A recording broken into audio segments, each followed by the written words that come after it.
नमस्कार, अस्सलाम वालेकुम, जय भीम, जोहार साथियों। ये वीडियो देखा, ये है इज़राइल का फ़िलिस्तीन पर हमले का वीडियो। ये हमला किया गया एयर स्ट्राइक से, मतलब आसमानों से बम बरसाए गए हैं। और ये नहीं देखा गया है कि बम कहाँ गिरे हैं। जानबूझ के मस्जिदों को टारगेट किया गया है, एक बहुत पुराना चर्च टारगेट हुआ है, अस्पतालों को टारगेट किया गया है। ये इज़राइल ने रात भर 10 तारीख की रात को बमबारी किया फ़िलिस्तीन पर। अब फ़िलिस्तीन और इज़राइल का जो युद्ध चल रहा है, जिसमें वर्ल्ड मीडिया ने ये एक मानसिकता बना ली है कि फ़िलिस्तीन के जो हमास के लड़ाके हैं वो आतंकवादी है और इज़राइल जो है आतंकवाद से लड़ रहा है।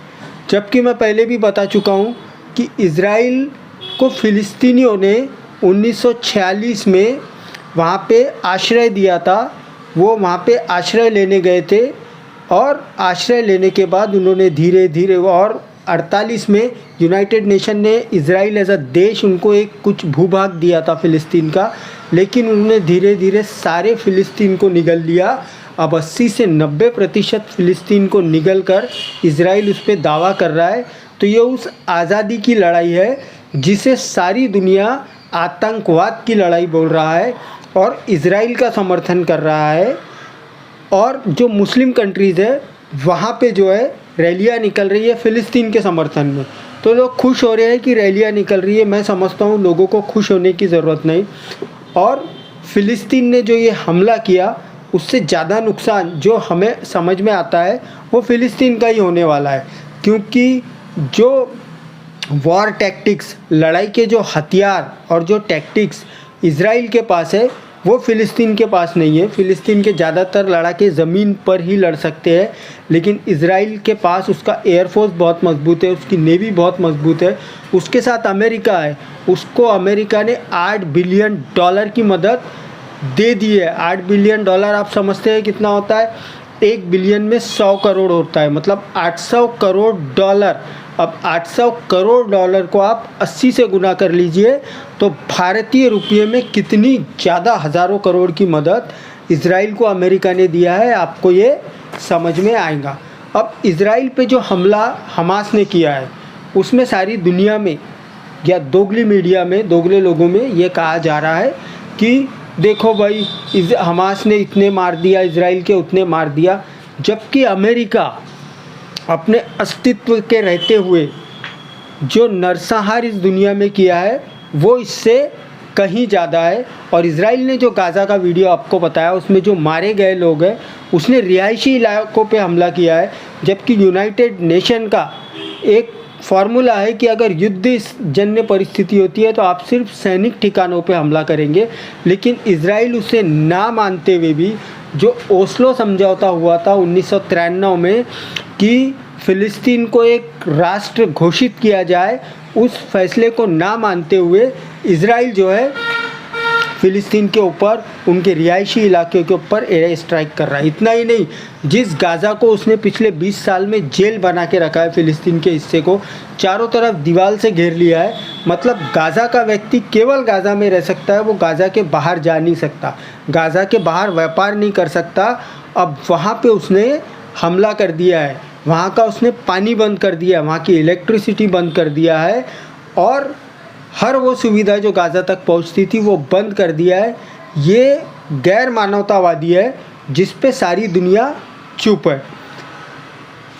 जो अमेरिका है आज कह रहा है कि इज़राइल आतंकवाद से लड़ रहा है, वो उसका समर्थन करता है। ये वही अमेरिका है जिसने आतंकवाद के नाम पे अफ़गानिस्तान में 2,43,000 लोगों को मारा है, जिसने इराक़ में 11,20,000 लोगों को मारा है। किस लिए मारा है? कि सद्दाम हुसैन के पास कुछ ऐसे हथियार हैं जो पूरी दुनिया के लिए ख़तरा हो सकते हैं, लेकिन वो हथियार कभी मिले ही नहीं। सीरिया में 6,13,000 लोगों को अमेरिका के हमले में मारे गए हैं। और ये जो देश है ये ज़्यादातर यहाँ पे मुस्लिम आबादी है, मुसलमान देश है। और अभी जो युद्ध रूस और यूक्रेन में हुआ है उसका एस्टिमेशन ऐसा बताया जा रहा है कि 15 लाख के करीब यूक्रेनियन नागरिक मारे गए हैं, लेकिन वहाँ पे कोई किसी को आतंकवादी बोलने की हिम्मत नहीं कर रहा है, रूस को आतंकवादी नहीं बोल रहा है। लेकिन यहाँ पे जो कि फ़िलिस्तीन कमज़ोर है तो सारी दुनिया, और मुसलमान है तो सारी दुनिया उसे आतंकवादी बता रही है। ये वीडियो आप देख लीजिए, समय निकाल के देख लीजिए। रब्बी इल्हानन, ये यहूदियों का बहुत बड़ा एक धर्म गुरु है, वो क्या कह रहा है कि फ़िलिस्तीन के ऊपर इज़राइल ने कब्ज़ा किया है। हम यहूदी जो ओरिजिनल जीव्स है इसका समर्थन नहीं करते, और इस समस्या का हल तभी निकलेगा जब इज़राइल जो है फ़िलिस्तीन के कब्ज़े वाली ज़मीन छोड़ेगा। ये We feel very shame what's going on there, especially they're doing everything in our name, in the name of Jews, in the name of the Torah, in the name of God. It's so shameful. We are with you. You have to know. The Zionists are strong, we are weak, but God is on our side. At the end of the day, the Palestinian flag will be on all Palestine, from the river to the sea. They should know. सुन लीजिए, एक video भक्तों द्वारा खासकर भारत में भी एक महिला का वीडियो वायरल किया जा रहा है जो काफ़ी पुराना और ग्वाटेमाला का है कि उसे आग लगा दी जाती है। वो महिला और उसके साथियों ने हत्या किए थे, तो हत्या के बदले में जिनकी हत्या हुई थी उनके परिचितों ने, रिश्तेदारों ने उन्हें, पुरुष तो भाग गए थे, महिला मिली तो उसे ज़िंदा जला दिया था। वो वीडियो बहुत पुराना और ग्वाटेमाला का है। उस वीडियो को ये बताया जा रहा है कि हमास के लड़ाके जो है, हमास के आतंकवादी जो है महिला को वहाँ ऐसा ज़िंदा जला रहे हैं। मैं फ़िलिस्तीन और इज़राइल पे वीडियो क्यों बना रहा हूँ, वो इसीलिए बना रहा हूँ कि नरेंद्र मोदी ने, भाजपा ने, आरएसएस ने भी ये तय किया है कि आने वाला इलेक्शन जो है वो इज़राइल और फ़िलिस्तीन वार पे करेंगे। इसको अपना मुद्दा बनाएंगे क्योंकि अब उनके पास कोई मुद्दा नहीं रहा, अब उनके पास धर्म का मुद्दा नहीं रहा, अब कोई मुद्दा नहीं रहा। तो ये जो सड़ी हुई मानसिकता के सनातनी है वो रात दिन गलत न्यूज़, गलत प्रोपोगंडा कर रहे हैं कि हमास के लड़ाकों ने, आतंकवादियों ने ऐसा कर दिया, हमास के आतंकवादियों ने, जबकि परिस्थिति बिल्कुल भी वैसी नहीं है। हाँ, अगर कुछ महिलाओं की हत्या करते हुए जो खबरें आ रही है तो आपको बता दूं, इज़राइल में प्रत्येक नागरिक को जो सेहतमंद है उसको कंपलसरी है कि वो 2 वर्षों का सैनिक प्रशिक्षण ले। मतलब वहाँ पे कोई सिविलियन नहीं है, सारे के सारे जो है सैनिक है। और पिछले साल 2 नवंबर 2022 को मोदी गवर्नमेंट ने इस फ़िलिस्तीन को सॉलिडेरिटी, मतलब मजबूती दिखाया था फ़िलिस्तीन के साथ। लेकिन अब यही मोदी गवर्नमेंट, जब इनके पास 2024 का कोई मुद्दा नहीं है, 5 राज्यों के जो चुनाव आ गए उसमें इनके पास कोई मुद्दा नहीं है, तो ये इज़राइल के पक्ष में खड़े होके फ़िलिस्तीनी हमास को आतंकवादी बनाकर आतंकवाद के ख़िलाफ़ लड़ाई में हम इज़राइल के साथ हैं बोल के इसे मुद्दा बनाने की कोशिश कर रहे हैं, ये हरकत कर रहे हैं। इसीलिए हमें वहाँ की सच्चाई आपको बताना पड़ेगा कि ये मोदी जी ने उनके समर्थन में ट्वीट किया। इज़राइल में केवल 2 भारतीय है। ANI जो गोदी मीडिया में सबसे ज़्यादा भाजपा की गोदी में बैठा हुआ है, प्राइवेट न्यूज़ चैनल है, वो 2 भारतीयों को जो इज़राइल में थे उनको दिखाकर ये दावा कर रहा है कि इज़राइल में वो सुरक्षित है, उसका श्रेय नरेंद्र मोदी को जाता है। अब आप देखिए कितनी हंसी की बात है, इज़राइल में वो सुरक्षित है, उसका श्रेय नरेंद्र मोदी को जाता है। और आखिरी में मैं एक बात कहूँगा कि जो फ़िलिस्तीन ने हमला किया वो उसकी बहुत बड़ी गलती है, क्योंकि लोग ज़बान से तो उसके साथ आ रहे हैं, लेकिन उसको ज़बान से साथी की ज़रूरत नहीं है, उसको हथियारों की ज़रूरत है। उसके पास एयर वॉरफेयर नहीं है, मतलब उसके पास कोई एयरफोर्स मजबूत नहीं है, उसके पास नेवी मजबूत नहीं है जो कि इज़राइल के पास है। और ऐसे हालात में अगर वो इज़राइल पे हमला किया है तो ज़्यादा नुकसान फ़िलिस्तीनियों का ही होने वाला है, क्योंकि इज़राइल अभी तक देखने में आया है एयर स्ट्राइक ही करता है, हवा से उनके रिहायशी इलाकों पे बम बरसाता है। तो मैं समझता हूँ फ़िलिस्तीन ने बिना तैयारी किए एक बहुत बड़ा ये जोखिम ले लिया है, एक रिस्क ले लिया है कि लिए वहाँ पे हमला कर दिया है, जबकि इज़राइल के पास करोड़ों अरबों गुना ज़्यादा फ़िलिस्तीन से ज़्यादा हथियार है।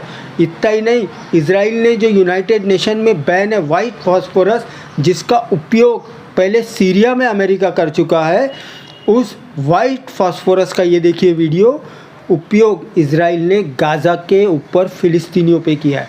अब आप बोलेंगे वाइट फॉस्फोरस क्या होता है? ये वाइट फॉस्फोरस ये होता है, अगर मानव शरीर के सर पे गिर जाए तो वो इतना तेज़ होता है, तेज़ाब से ज़्यादा, कि वो सर की हड्डी और मांस को गलाते हुए, तुम्हारे शरीर को गलाते हुए ज़मीन पे आ जाएगा।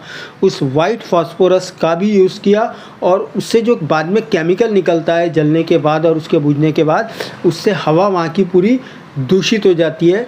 तो ये गैर मानवतावादी चल रहा है। यूनाइटेड नेशन किसी कोने में बैठा हुआ है, अमेरिका फुल्ली इजराइल के सपोर्ट में है, जबकि ऑस्लो समझौता ये हुआ था कि फ़िलिस्तीन को एक आज़ाद देश, उनकी जगह भी डिसाइड हुई थी कि आज़ाद देश डिक्लेयर किया जाएगा, लेकिन 30 सालों में ऐसा नहीं हुआ है। और भक्त जो है इजराइल का समर्थन इसलिए कर रहे हैं कि हम आतंकवाद के ख़िलाफ़ लड़ रहे हैं। अपनी ज़मीन को आज़ाद कराना आतंकवाद नहीं होता। और भारत में जो ये कुछ सनातनी मानसिकता के लोग हैं, वो ये बोल रहे हैं कि देखो देखो मुसलमान लोग इजराइल को समर्थन कर रहे हैं, अगर पाकिस्तान से युद्ध हुआ तो ये लोग भी पाकिस्तान के समर्थन में आ जाएंगे। भाई, हम लोग इजराइल का समर्थन नहीं कर रहे हैं। इजराइल का इसलिए समर्थन नहीं कर रहे कि वो मुसलमान है करके। पाकिस्तान से जब भी युद्ध हुआ है, मुसलमानों ने भारत की तरफ से पाकिस्तान के ख़िलाफ़ लड़ा है, उसके अब्दुल हमीद, और यहाँ तक कि जो कारगिल वॉर हुआ था, उस पहाड़ियों पे भी मुसलमानों ने जाके नारे तकबीर अल्लाह अकबर के नारे लगाकर पाकिस्तानियों के ख़िलाफ़ लड़े हैं। तो ये गलतफहमी निकाल लो कि हम उन्हें इस मुसलमान होने की वजह से मुसलमान लोग उन्हें समर्थन दे रहे हैं। मुसलमान केवल फ़िलिस्तीन को इसलिए समर्थन दे रहे हैं कि जो आज काबा, मक्का जो है दुनिया का सबसे पवित्र स्थान का माना जाता है।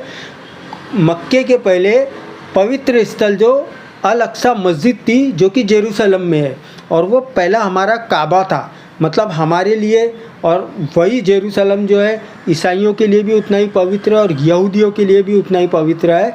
तो हम अल अक्सा मस्जिद को आज़ाद कराने के लिए फ़िलिस्तीन के साथ है। फ़िलिस्तीन के ऊपर इजराइल ने जो कब्जा करके रखा है, उनकी आज़ादी की लड़ाई के लिए उनके साथ है। मुसलमान होने की वजह से हम उनके साथ नहीं है। सनातनियों, एक बात ध्यान रखो, गोबर भक्तों, और तुम जो रात दिन फ़िलिस्तीन के ख़िलाफ़ जो दुष्प्रचार कर रहे हो, बिना सबूत के जो चला रहे हो कि उन्होंने प्रेग्नेंट औरतों को मार दिया, प्रेग्नेंट औरतों के बच्चे निकाल लिए, ये काम सनातनियों का है। ये काम गुजरात में हुआ था। किसने किया था? बाबू बजरंगी ने किया था, और मीडिया के सामने स्टेटमेंट दिया था उसने, उसकी मैंने जब एक प्रेग्नेंट मुस्लिम औरत का पेट फाड़ा और उसके जो पैदा होने वाले बच्चे के फीटस को पेट से निकाल के तलवार में घुसाया और उसको ऊपर लेकर गया, तो मुझे ऐसा लगा कि मैं महाराणा प्रताप हूँ। ये मानसिकता सनातनियों की है, मुसलमानों की नहीं है।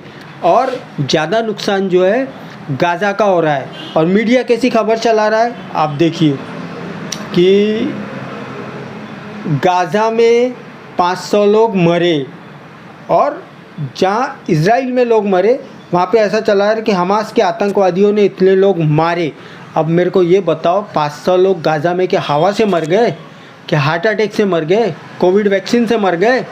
और यहाँ पे ऐसा खबर चला रहा है इजराइल में जो कैजुअल्टी हो रही है, जो लोग मारे जा रहे हैं, कि हमास के आतंकवादियों ने इजराइल में इतने लोगों को मारा। और गाज़ा के लिए खबर चला रहा है कि गाज़ा में इतने लोग मरे, इतने घायल हो। क्या अपने आप हो गए? क्यों लिखने में शर्म रहे हो, कि क्यों लिखने में डर रहे हो कि इजराइल के हमले में मारे? जय भीम, जय